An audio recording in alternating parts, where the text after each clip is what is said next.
The confusion over the payout of social grants from April is Serge Belamant. He's the CEO of Net1, the company that owns Cash Paymaster Services. A very good evening to you, sir. Thank you so much for joining us. Welcome to Primetime News. Thank you very much. It's a pleasure. Now, this rigmarole has been playing out for quite a while now. We've seen just on Friday the Social Development Department saying that a deal has been reached between SASSA and between CPS. But then early on this morning, Minister Bathabile Dlamini did say that there was no such deal that had actually taken place for the distribution of social grants. What's the real story here? Was there any deal signed between both parties? I think the answer is very simple. We've spent the last 3 days in very difficult discussions with both SASSA and DSD. We have reached terms in terms of how we believe payment can continue from the 1st of April without any disruption to beneficiaries. That was the first priority. And the second part of the discussion was about how do we continue to achieve the insourcing of very specific pieces of the technology into SASSA itself. We have reached terms with SASSA and DSD around all of these matters. These terms are currently being committed to papers by our own attorneys and, of course, SASSA's attorneys. What SASSA now has to do from a other point of view or process point of view, I'm the wrong person to ask. But as far as I'm concerned, a deal was agreed to be ratified in writing to ensure beneficiaries, all of them, not 17 million, because there are only 10.5 million people that receive grants, but they receive 17 million grants. What are the terms of the deal? The terms of the deal, and I'm not going to mention the price, all I can, because that is something that hasn't been disclosed, and I don't want to say it now. All I can assure you that the price that we tabled is really based on an inflationary increase, considering for the last 5 years, we have not received any increase whatsoever in terms of CPI or any other increase type. The deal includes CPS, that is. CPI. That was a consumer price index. We want that to go up by a certain amount. You will see the amount is very reasonable, certainly justifiable, and candidly, something that is absolutely necessary for our company to be able to provide the service. I mean, CPS is also involved in the deal that you just mentioned. Well, CPS is the company that is in fact going to continue to deliver the services. Even after the 1st of April? Absolutely after the 1st of April, because until now, no one has been able to come to the party to actually say there's an alternative way of doing it. Because there isn't. That contradicts what the minister said this morning, that there was no deal signed. And now you're telling us that after the 1st of April, CPS will continue. Because there's a difference between the deal being signed and ratified and the terms of a deal being agreed. When you enter into negotiations and you spend 3 days, 14 hours a day for 3 days, you reach a set of terms. You still have to give a chance to the set of attorneys to actually sit down and earn a living by actually creating a contract and for that contract to be signed. So basically, these are just mind games. The deal is sealed, just that he hasn't been announced as yet officially. As far as I'm concerned, if I could sit here and tell you that there is any other way that this can be done on the 1st of April, I would be the first one to say so. You probably know that we never tendered on the very last tender that came out, because we decided this was too, in a way, embarrassing and candidly was not good for our company's name and reputation. But we cannot leave 10 million people in a lurch on the 1st of April. True. So we are ready to pay on the 1st of April without a shadow of a doubt, right? If the politicians among themselves can't sort this out, then that means their motivation, in my view, was never to worry about the 10 million people, but was something else, right? Otherwise, I can assure you, people will be paid. There is no reason why they should not be paid on the 1st of April. It's as simple as that. Mr. Belamant, it is deeply concerning that the Treasury did announce that it will not approve the CPS and SASSA contract unless the court rules the contract as unlawful. And here you are being so convinced that CPS will continue implementing the services as per the contract of distributing the social grants. You know, what I fail to understand, and that's something, I'm not an attorney, by the way, by profession, I'm a technologist, is that the Constitutional Court, as you know, declared that the contract between ourselves and SASSA was invalid. Not because of what CPS did, and they were very clear. The blame was laid at the foundation of SASSA, and how SASSA behaved in the tender process. It had nothing to do with CPS.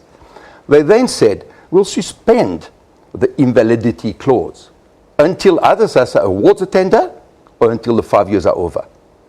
SASSA attempted to award a new tender and could not, because nobody bid, or the ones that bid didn't even have a solution that met 10% of the requirements. So we're now at the end of the 5 years. There is no more contract between us and SASSA.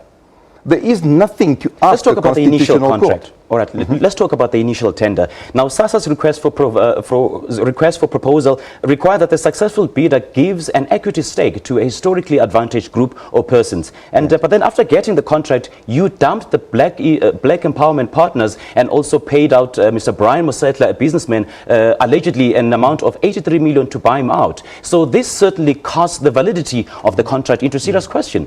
You know, what's interesting with BEE deals is that I'm not too sure where you get this information from, right?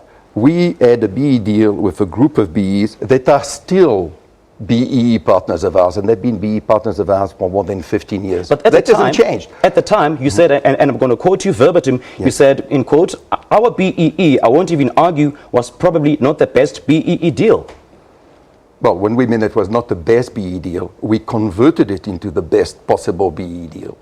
And there's nothing to prevent Without the Black Empowerment Partners? No. With another Black Empowerment Partners. Instead of one, we landed up with 2 Black Empowerment Partners. And I'm not too sure there's anything wrong with that, right? We had to make sure that at the end of the day, our BEEs, and by the way, at least where I come from, BEE is a strange phenomenon. We deal with people because of what they can do, not because of the color of their skin. Okay? We also follow South African law. We wanted to build a BEE grouping that was going to enable us to provide financial inclusion, financial services to the 10 million people. This is what our tender actually stated, right? Okay. And this is what we've done. And we've done it with 2 different BEE partners. And in fact, we continue to increase our BEE ownership, for lack of a better word, on a day-to-day basis.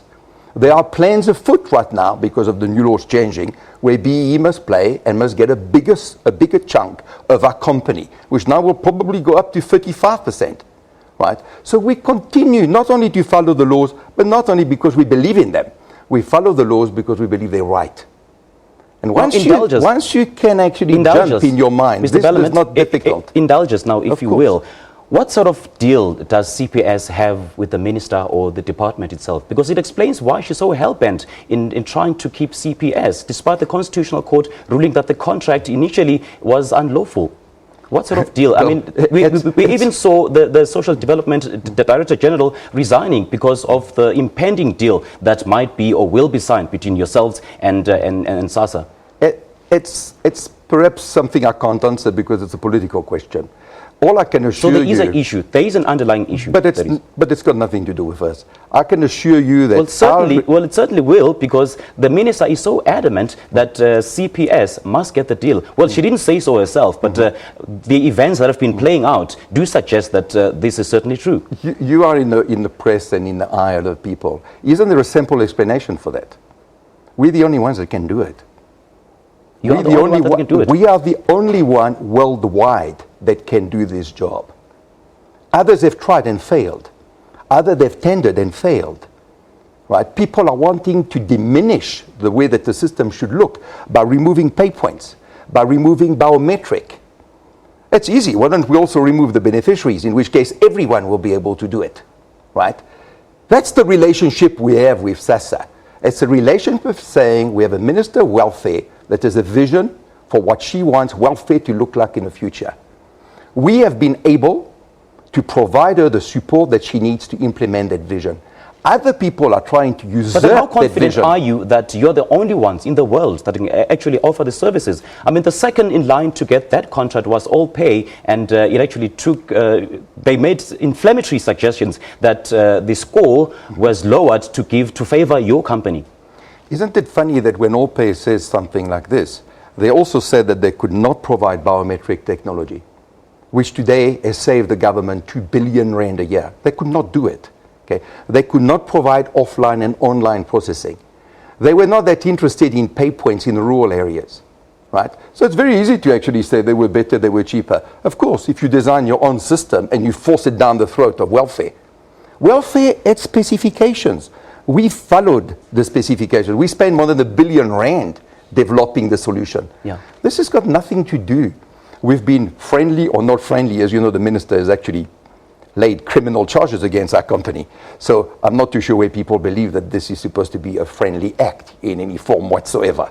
All right. Unfortunately, Mr. So, Belamant, we have to end it there. But then thank you so all much. I can assure you is that people will be paid on the 1st of April. That must happen, and I'm going to put you to task, and I'm going to put your head on the block that people must be paid. 17 million of our grandfathers and grandmothers must be paid on the 1st of April. And we deal with these people every day. And unless somebody stops us from paying them, they will be paid. Absolutely. All right. Thank you very much for your time. All right. It's I a great really pleasure. appreciate it. Thank you. That was Serge Belamant, the CEO of CPS, which has been at the center of the SASSA crisis, which has been playing out for the past couple of weeks. Well, we'll take a short break.